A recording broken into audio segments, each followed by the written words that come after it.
are at the Veterans Bridge of Holyoke and South Hadley. We're pointing in direction towards the south, and we're seeing some of the islands in the river. Now, to the right-hand side, you have the channel that comes out of the turbines of the Hadley Falls Dam.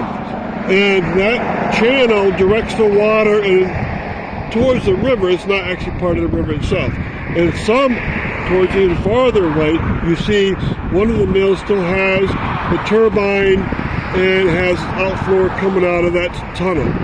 Now, towards the middle of the river, you start to see the actual flow of the large Connecticut River, 410 miles long. And you can see the distance South Hadley. And below you, the water's a little turbid. And then slightly to the left, you see islands. It's one island right now, there's a smaller one even further down the bridge. And then further down the bank on the Southerly side, you see water coming out. That's the end of the Buttery Brook. And when it discharges, it's one of the larger discharges into the Connecticut River.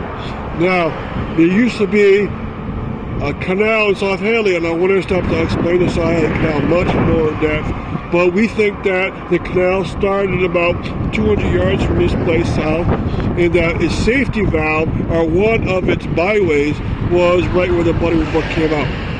Thank you for stopping here.